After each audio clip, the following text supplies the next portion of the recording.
Hello, everybody. Hello, everybody, and welcome to my book talk. My name is Femi Martin, and I'm the author of Jesus the Egyptian. This is the book we are reading and discussing. If you haven't got a copy, I suggest please you go get a copy today so that you can read along with us. Because we're reading it, we'll be discussing it. In the previous episode, we've seen how baby Jesus entered and his family entered Egypt. But that's what the book is about. Jesus the Egyptian. It's about baby Jesus in Egypt for 3 years. When the angel told Mary, Joseph to carry the baby and his mother and leave for Egypt, they went to Egypt. But how did they live in Egypt? What happened in Egypt? We never know. This was Jesus the Egyptian investigate. We investigated their movement in Egypt. And now we are in chapter 4. In previous episode, we've seen how they entered Egypt and how they were able to find place to live and food to eat and what kept them on the move. Because we've learned that they are always on the move. They did not settle down in one place for too long. Why? This is what we're investigating. On today's episode, we're in chapter 4, and the chapter title for today's episode is Herod's Grave. Herod's Grave. Here,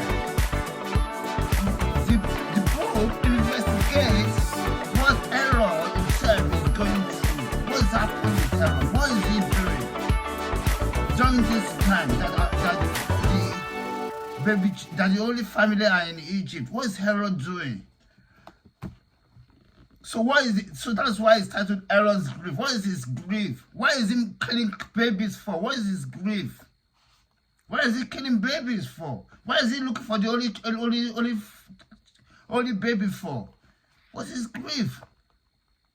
So without much ado, we'll go straight into the chapter. Chapter 4, Herod's grief. In his massively large bedroom, with a massive bed in the middle, King Herod is sleeping beside his second wife, Herodias. Suddenly, towards the early hour of the morning, King Herod jumps up from his sleep. "Oh my goodness, why won't he die?" he shouts. It's him again. He runs away. "Where did he run to? I must find him." His wife wakes up. "What's the problem, Herod?" she asks. "It's that child. He won't die. I've looked all over Judea and Galilee. They can't find him." "Which child?"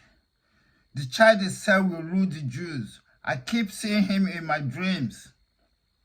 "But I thought you've killed them all." I can still see him. I can't close my eyes without seeing him. He's in my dreams, in my head. He must die. He just has to die. Nobody takes my throne while I'm alive, and I know the man for the job. He walks into his closet, and while he is in there, his wife can still hear him telling himself that the child must die. She thinks he's going crazy because after the large massacre he ordered in Judea, he has never been the same again, fretting non-stop about the child taking his throne, how Israel will become one under the child and he will rule them all. She thinks a newborn couldn't come to rule the Jews tomorrow. It's far-fetched. It must be a son who rules next. Hearing his wife's confidence is not enough for Herod. He just seems to lack confidence where this child is concerned. 10 minutes later, Herod comes out all dressed up in a brown tunic with design in gold and matching trousers. Over this, he puts on a large overcoat with golden design on it as well. Then he sits his crown on his head. "How did I look, darling?" he asks. You look like always, gorgeous." "Thank you, my dear, but I don't feel that way right now." he says. Then ask quickly, now about this child, I must see Nahimba. He knows how to recruit people for spies. He walks into his throne hall and sits on his throne, tapping his feet on the floor. Soon a guy walks in from outside and presents himself before King Herod. Call Nahimba, Herod says.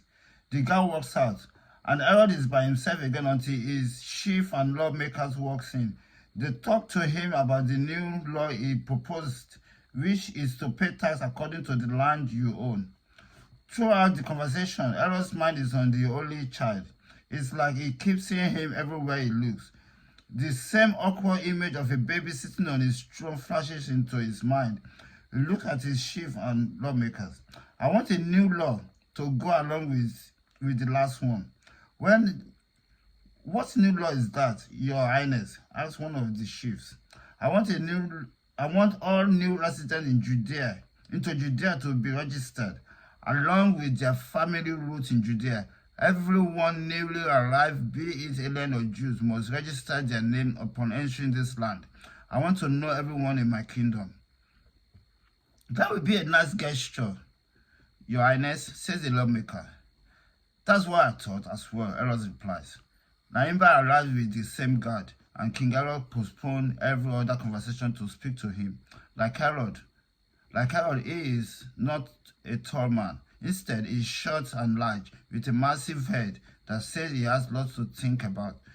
Be it reality or folklore, big heads are often counted as big ideas, but that stands to be seen as Herod speaks with Nahimba.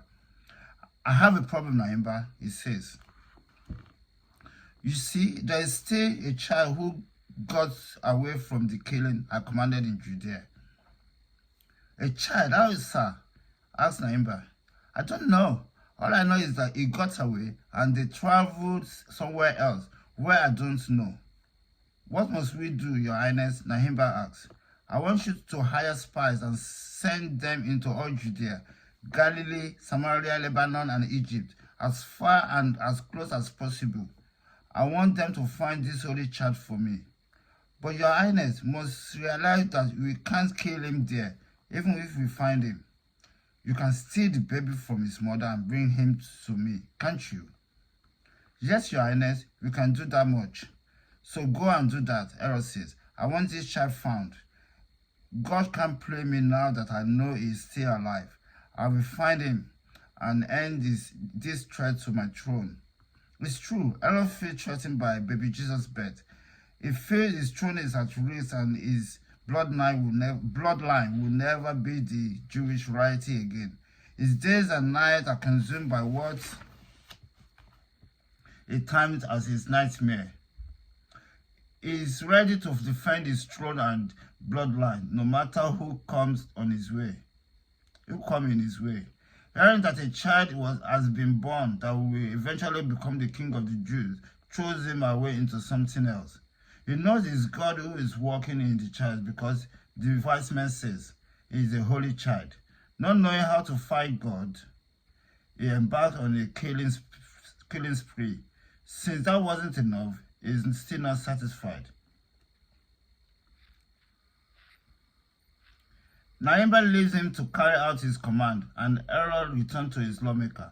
He knows that the law he is making now will seal every way possible for any child to come back into Judea and rule them. He smiles to himself, feeling at ease for the first time this morning.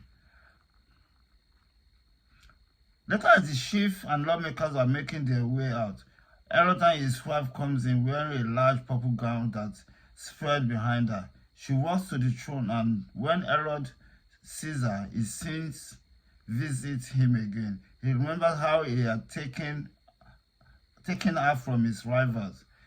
He had had them killed before he married her.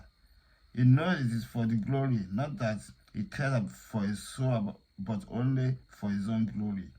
He believes he is a god, and in his own right. Herod sits next to him and says, "What have you done now, Herod?" "Nothing," he says. "What about the child you are going on about? Have you done anything about it?" "Yeah, about that. I'll send an ember out for spies to kidnap the child and bring him to me. So you are kidnapping one of your own subjects instead of commanding them. What will you have me do now? Herod asked. The child has gone into another territory. He's in the kingdom of the Sumerian or Egyptian by now. I can't command him there. We will stop it there on this episode. We shall continue on the next episode from there. As we see, we've seen Herod and his grief. Let's look at open this up. For a king to command that every child in one area of his kingdom should be killed. In his kingdom should be killed. Every newborn baby up to 2 years old should be killed. Definitely something is wrong with him mentally. Definitely something is wrong up there mentally. It's not right up there mentally. Just because he heard that a new child has been born that's going to rule the Jews. Mentally something is not right there. And in my own opinion, I don't think he will rest in peace until he sees the end of that baby. So he's not resting in peace. He's not resting until he knows for sure that that baby is dead. So he's sending spies, he's hiring people and getting information, and information are coming back to him that this baby is still alive. This baby is still alive. And that one is driving him crazy. Because he keep on getting information that this baby is still alive. And that is driving him crazy. Making him go mad. And his imagination is going crazy. So that's Herod's grief. We'll continue and see what Herod does next on the next episode. Thank you, everybody. And again, before we go, my testimony. I was telling you about what God was doing for me in my life. Yeah, and I've told you about the warfare I'm within in the spirit. What happened is that people have been talking about spiritual warfare. Spiritual warfare. And I've been hearing it, but I was within it. I'm within it, and I don't know. See, those that were attacking me are the ones that are closer to me in the spirit, and the spirit that are close to me, walking with me daily, shouting, screaming, and they're still the ones that are doing me, that are wrestling against me. And what I seem to notice is that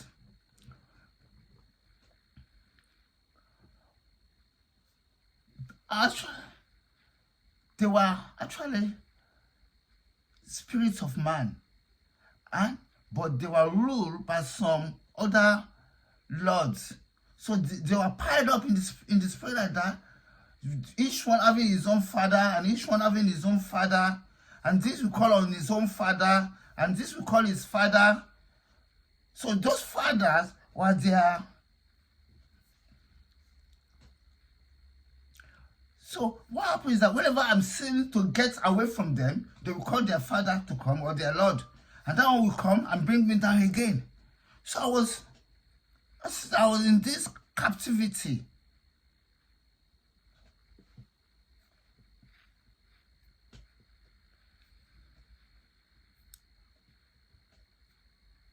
So, and because I keep on seeing this happening, then I began to study this.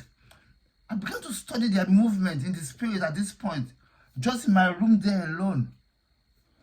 So I'm watching what they're doing. Then I was thinking, and I started thinking about them, what they're doing, about the spirit world, what's going on around me in the spirit world. I started thinking about it, about the spirit, about each one of them, and the spirit world, what's going on in the spirit world, what they know about me. So I started going right, like I was attacking them, but not learning what they are doing.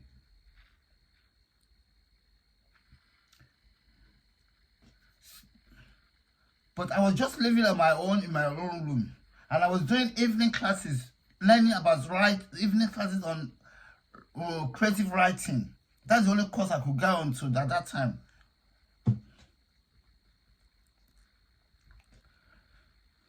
Because I was still bent on my writing that time. So I'm in Southampton now. In one single room studio apartment, and thinking about the spirit and reading and writing, because I started reading all these philosophy books, Machiavelli, Aristotle. I started reading all those philosophical books and all those other books like that. I think those helped my thinking as well. Then so I was thinking about them quite very hard.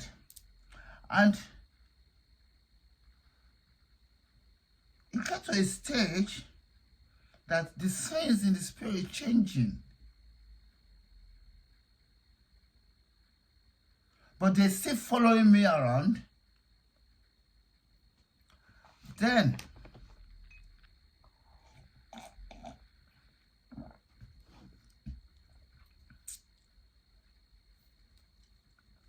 something happened to in my flat that time with some boys that were doing stupid things because I invited them into my apartment.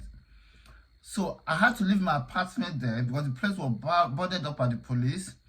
So I left my apartment and the council gave me a new place. The council gave me a new flat, which I moved into, but I couldn't furnish the flat. I left it there. And but I was living in there. I didn't furnish it. I was living there. I just had my table. So I started writing books, writing novels then. I started writing novels then, thinking of novels to write. So I was writing day and night then, but while these spirits were still attacking me. They were even intimidating me, that they were trying to stop me from my writing that time. So I was so furious that I went out and cursed them. I cursed them.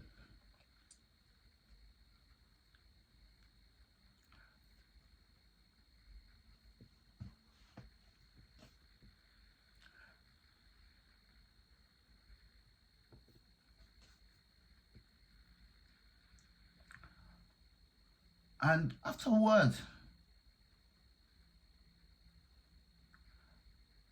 while I was there with my writing,